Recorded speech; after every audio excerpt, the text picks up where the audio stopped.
बिस्मिल्लाहिर्रहमानिर्रहीम, अस्सलाम वालेकुम। उम्मीद है आप सब दोस्त खैरियत से होंगे और एक और खूबसूरत सी सुबह को एंजॉय कर रहे होंगे।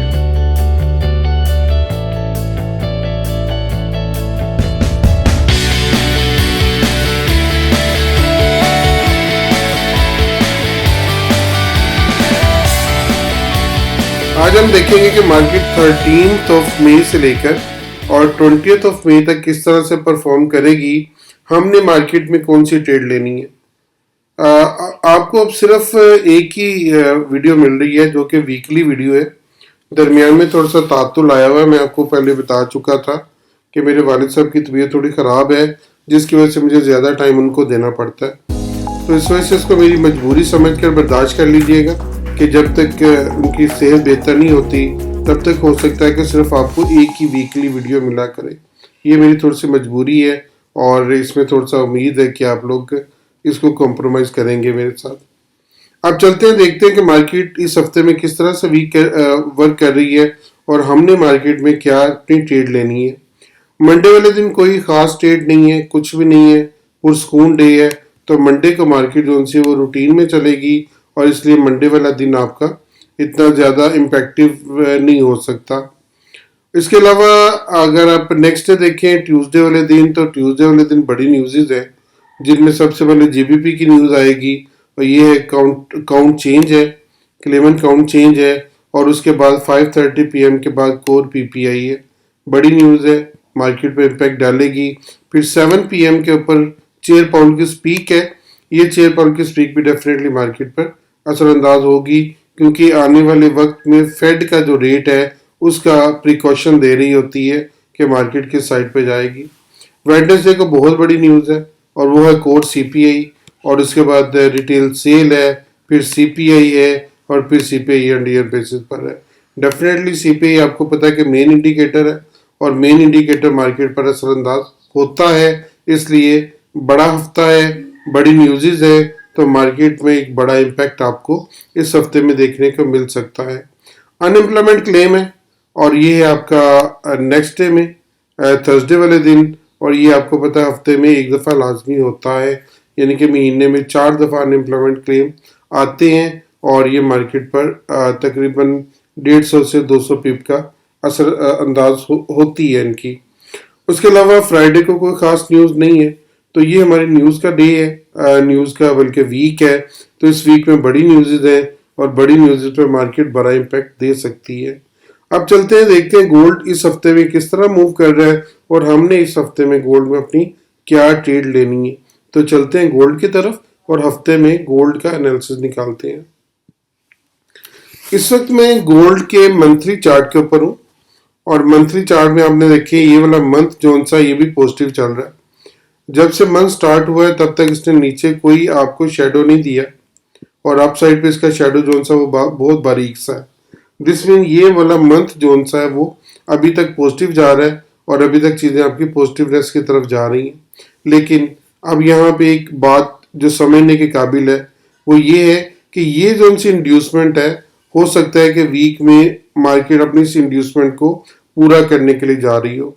लेकिन जो भी लोग वीक में ट्रेड करते हैं, वीक में चल रहे होते हैं, तो उनके लिए ये वाला पॉइंट बड़ा इंपॉर्टेंट है 2431 का, और उसके बाद एक साइकोलॉजिकल लेवल है 2400 का। ये वाले लेवल बहुत इंपॉर्टेंट है। हो सकता है कि मार्केट यहाँ को टेस्ट करके और वापस आना शुरू हो जाए, नीचे आना शुरू हो जाए। लेकिन इसको मजीद हम स्पेसिफाई करेंगे। अगर हम इसको वीक के ऊपर देखेंगे तो वीक के ऊपर हमें थोड़ा सा सिनारियो क्लियर नजर आना शुरू हो जाएगा। वीक जो पिछला है वो पॉजिटिव क्लोज हुआ है और पॉजिटिव क्लोज होने के साथ उसने एक बुलिश इनगल्फिंग बी बनाई है। बुलिश इनगल्फिंग से लग रहा है कि मार्केट थोड़ी सी ऊपर जाएगी और अपनी ये जो इंड्यूसमेंट पड़ी हुई है इसको कवर करने की कोशिश करेगी। ये है 2400 से लेकर और 2431 तक, तो मार्केट यहाँ से नीचे आ सकती है। लेकिन यहाँ पे इस एरिया के दरमियान में जो मार्केट ने ऊपर एक इंड्यूसमेंट छोड़ी है, ये वाली इंड्यूसमेंट ये भी मार्केट पर असरअंदाज हो सकती है। हो सकता है कि मार्केट यहाँ से 2400 पे आए क्योंकि ये एक resistance area, pure resistance area बना हुआ है 2400 का। तो 2400 से नीचे वीक में हम अगर यहाँ पे आता है तो सेल की ट्रेड ले सकते हैं और सेल की ट्रेड दोबारा हमें 2300 तक ले आएगी। तकरीबन 100 पिप्स आपको यहाँ पे 1000 पिप्स और 100 पॉइंट मार्केट दे सकती है। तो वीक में गोल्ड जोन सा है वो थोड़ा सा पाकर नीचे जाने के चांसेस बन सकते हैं, लेकिन पीछे ये बुलिश एनगल्फिंग जो बनी है ये मार्केट में थोड़ी सी खतरनाक है। और किस वजह से बनी है, क्योंकि फ्राइडे को कुछ न्यूज़ आई थी जिनमें एक न्यूक्लियर अटैक का भी जिक्र था रशिया की तरफ से, तो इसकी वजह से मार्केट ने यहाँ से एक जंप लिया और एक दिन में तकरीबन 40 से 50 पॉइंट मार्केट जोन से वो बना गई थी। अब चलते हैं 4 घंटे पे और 4 आवर के चार्ट पे जाकर देखेंगे कि मार्केट आज के दिन में क्या करने वाली है। अगर आप यहाँ पे एक छोटी सी लाइन लगाएं अपनी यहाँ पे, तो ये वाला एरिया मार्केट का रेजिस्टेंस एरिया बना हुआ है, तो आपने यहाँ पे एक लाइन लगा लीजिएगा और इसके नीचे आप सेल में रहेंगे। इस लाइन से नीचे आप सेल में रहेंगे क्योंकि ये वाला एरिया जो सा वो भी मार्केट ब्रेक नहीं कर पा रही, ये वाला एरिया 2370 को। तो 2370 से नीचे आप सेल में रहेंगे तो मार्केट आपको 2330 ये वाला लेवल यहाँ तक लेके आ सकती है और यहाँ से फिर ये अपसाइड पर जा सकती है।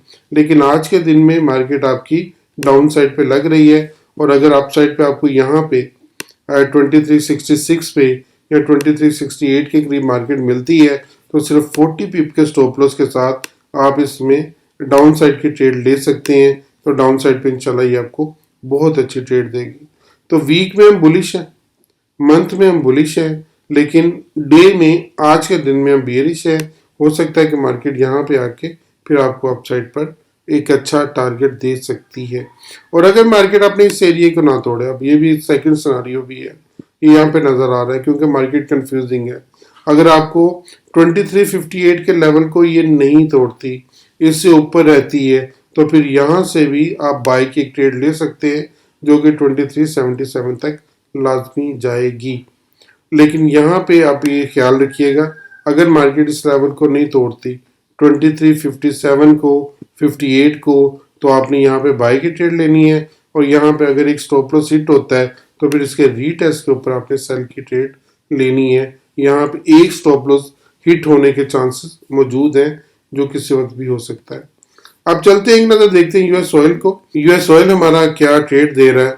यूएस ऑयल का आपको याद होगा, मैंने आपको ये ट्रेंड लाइन का बताया था और ये ट्रेंड लाइन से दोबारा रीटेस्ट होकर मार्केट नीचे जा रही है और नीचे अगर ये जाती है तो निचली साइड पर आपके पास 76 का एरिया खुल गया है।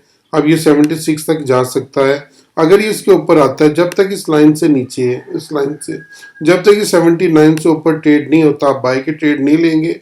अगर ये 79 से ऊपर ट्रेड होता है तो फिर आप 80 तक और इसके बाद 83 तक जा सकते हैं। लेकिन अगर ये 79 से नीचे ट्रेड होता है तो फिर आप इसको 76 तक और 73.50 यहाँ तक टारगेट कर सकते हैं और यहाँ तक ये आपको बेहतरीन ट्रेड दे सकता है।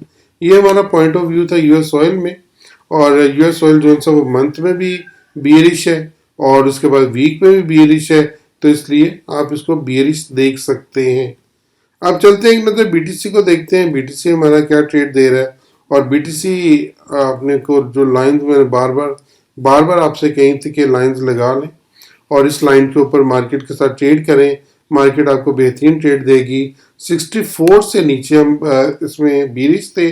अब ये वाला एरिया जो सा उसका सेकंड रेजिस्टेंस एरिया बना हुआ। पहले ये वाला एरिया था रेजिस्टेंस, फिर ये बना और इसके बाद ये चलता रहा, फिर ये एरिया रेजिस्टेंस आया। अब ये जो सा एरिया रेजिस्टेंस है तो 62 के नीचे, याद रखिएगा 62,000 के नीचे हम इसको सेल ही लेंगे और सेल में ये आपको दोबारा 57, 56 यहाँ तक लेके आ सकता है। लेकिन 62,000 के नीचे आप इसमें सेलिंग में रहेंगे। अगर ये 62,000 से ऊपर ट्रेड होता है तो ऊपर ट्रेड होने के बाद आप ये 63,940 या 64,000 तक जा सकते हैं। ये आपका एरिया जो सा वो प्रॉफिट का बन सकता है। ये हमारा आज का पॉइंट था बीटीसी में। अपना बहुत ख्याल रखिएगा, दुआ में जरूर याद रखिएगा। मैं आपके लिए बहुत दुआ गो हूँ। अल्लाह ताला आपको बेहतरीन ट्रेड का मौका दे। आमीन।